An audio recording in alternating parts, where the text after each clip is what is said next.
Time travel यानी समय यात्रा ये साइंस की दुनिया की सबसे इंटरेस्टिंग और सबसे विवादास्पद टॉपिक में से एक है।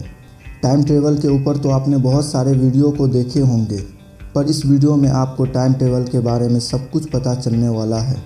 समय में यात्रा करना साइंटिफिक फिक्शन माना जाता था, पर सब कुछ बदल गया जब 1915 में आइंस्टाइन ने जनरल थ्योरी ऑफ रिलेटिविटी को प्रपोज किया। अकॉर्डिंग टू दिस थ्योरी, हर सिचुएशन में समय एक स्पीड से फ्लो नहीं होती। समय अपने आप को धीरे या तेज कर सकती है। टाइम की फ्लो एक्चुअली आपके स्पीड पर निर्भर करती है। यह सब बातें थ्योरी ऑफ रिलेटिविटी में साइंटिफिकली प्रूव्ड है। इसका मतलब टाइम ट्रेवल पॉसिबल है। अब ये कोई साइंस फिक्शन नहीं रह गया है। टाइम ट्रेवल दो तरह के होते हैं। पहली, समय को तेज़ी से पार करके भविष्य में जाना। दूसरी, समय में पीछे जाना।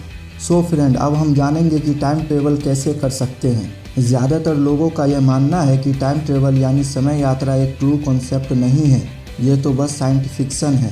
तो मैं आपको बता दूं कि साइंस की दुनिया में साइंस फिक्शन तो होता ही है, पर कुछ चीज़ें रियल एक्सपेरिमेंट पे बेस्ड होती है, जिसे हम साइंटिफिकली प्रूव्ड कहते हैं। और कुछ चीज़ें रियल एक्सपेरिमेंट से नहीं बल्कि थ्योरेटिकल प्रूव्ड होती है मैथमेटिक्स के जरिए, जिन्हें हम थ्योरेटिकल प्रूव्ड कहते हैं। यह जो टाइम ट्रेवल है ना, ये एक्चुअली प्रैक्टिकली प्रूव्ड नहीं है, बल्कि थ्योरेटिकल प्रूव्ड है मैथमेटिक्स के जरिए। आइंस्टीन और बाकी के कई सारे साइंटिस्ट के थ्योरीज टाइम ट्रेवल को एक्चुअली अलाउ करते हैं, और यही वो वजह है जिसके चलते ये इतना विवादास्पद टॉपिक बन चुका है। आगे बढ़ने से पहले मैं आपको ये बताना चाहता हूँ कि जो मैंने अभी कहा ना कि ये प्रैक्टिकली प्रूव्ड नहीं है, ये एक्चुअली सही भी है और नहीं भी, क्योंकि बहुत छोटे स्केल में टाइम ट्रेवल भी प्रूव्ड है। एक एक्सपेरिमेंट में टाइम ट्रेवल एक्सपेरिमेंट किया गया था, पर बस कुछ ही नैनो सेकेंड के लिए। ये कोई ज़्यादा ड्यूरेशन नहीं है, पर इससे हमें कम से कम ये तो पता चलता है कि टाइम ट्रेवल पॉसिबल है। ये एक्सपेरिमेंट अक्टूबर 1971 में हुआ था, और इसका नाम है Hafele Keating experiment. Astronomer Richard Keating ने 4 एटोमेटिक क्लॉक्स को लेके उड़ान भरा, और उन्होंने पूरी धरती का 2 चक्कर लगाया। जब वो चक्कर लगा के वापस यूनाइटेड स्टेट के लेबोरेटरी में आए, तो उन्होंने दोनों क्लॉक के समय को मैच किया। अमेजिंग बात तो ये है कि उस ऑब्जर्वेटरी का क्लॉक उनके प्लेन में मौजूद क्लॉक से कुछ नैनो सेकेंड आगे थे।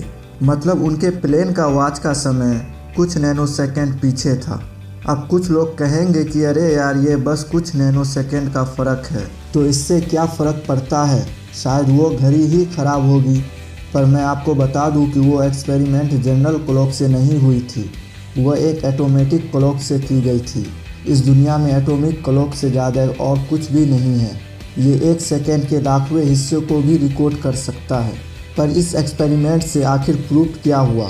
इस एक्सपेरिमेंट से साइंटिफिकली ये प्रूव हुआ कि धरती पे एक जगह पे रखी क्लॉक उस प्लेन की क्लॉक से ज़्यादा तेज़ थी।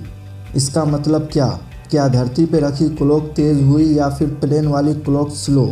एक्चुअली प्लेन वाली क्लॉक स्लो हो गई। मतलब ये है कि कोई भी चीज़ जितनी तेज़ चलेगी, उसकी समय की रफ्तार उतनी कम होगी। ये इतिहास का एकमात्र पास्ट एक्सपेरिमेंट जो समय यात्रा को प्रूव करता है। ये एक ऑफिशियली एक्सपेरिमेंट है, ना कि कोई रहस्य। धरती पे रखी हुई क्लॉक तो एक जगह थी, और वह प्लेन की क्लॉक करीब 900 किलोमीटर पर आवर पे ट्रेवल कर रही थी। इसका मतलब यह है कि चलती हुई किसी भी चीज़ के लिए समय स्लो चलता है, उसके मुकाबले जो चीज़ एक जगह पे रेस्ट की स्टेट में है। तो इसका मतलब यह है कि अगर हम डीपली देखें तो हमें ये पता चलता है कि जब आप किसी बस या कार में ट्रेवल करते हो ना, तब आपका टाइम स्लो हो जाता है, उसके मुकाबले जब आप अपने घर में बैठे रहते हो। जी हाँ, ये सुनने में तो आपको थोड़ा अजीब लगेगा, पर यह सच है। मिली सेकेंड के करोड़वें हिस्से का फ़र्क ज़रूर पड़ता है। तो अगर हम लोग फ्यूचर में टाइम ट्रेवल करना चाहते हैं तो इस मेथड का यूज़ किया जा सकता है। पर मिली सेकेंड फ्यूचर में जाके हम लोग करेंगे क्या? तो मान लीजिए कि आपको 5 साल फ्यूचर में जाने का मन है, तो इसके लिए आपको बहुत ज़्यादा तेज़ ट्रेवल करना होगा। और बिल्कुल एग्जैक्टली यही बात महान साइंटिस्ट स्टीफन हॉकिंग ने बताया। ज़्यादातर टाइम ट्रेवल के सोर्सेस में आपको ये पता चल जाएगा कि वहाँ अगर आप लाइट की स्पीड से ट्रेवल करोगे तो आप टाइम ट्रेवल कर लोगे, पर कोई ये नहीं बताया कि आखिर कैसे। इसके पीछे की पूरी लॉजिक मैंने आपको बता दिया, और इसलिए ये कहा जाता है कि आप लाइट की स्पीड पे ट्रेवल करोगे तो आप टाइम ट्रेवल कर लोगे। होता है ना कि जब आप लाइट की स्पीड में ट्रेवल करोगे तो आपके लिए समय बहुत स्लो हो जाएगा उसके कंपैरिजन में जो धरती पे है। अगर आप किसी स्पेसशिप में लाइट की स्पीड के करीब या फिर लाइट की स्पीड में ही ट्रेवल करोगे तो आप टाइम ट्रेवल कर लोगे। उतनी स्पीड वाली किसी स्पेसशिप में अगर आप 3 साल ट्रेवल करके वापस धरती पे आइएगा तो आपको ये पता चलेगा कि धरती पे 900 साल बीत गए हैं, क्योंकि आपके लिए टाइम स्लो हो जाती है पर बाकी दुनिया के लिए नहीं। इसलिए आपके लिए वो कम समय होगा पर दुनिया के लिए नॉर्मल समय।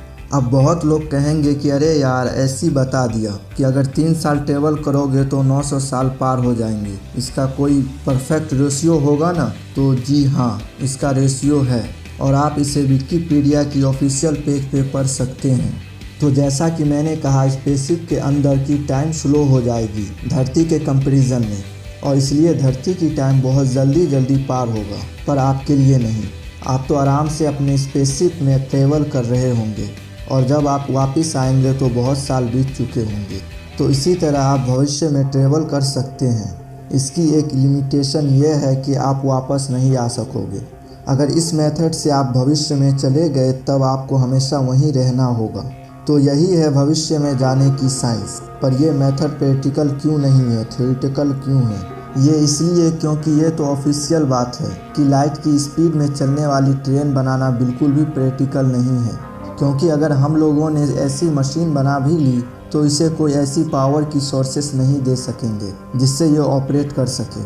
तो इसलिए हम यह कह सकते हैं कि time travel into future impossible तो नहीं बट प्रैक्टिकल भी नहीं है।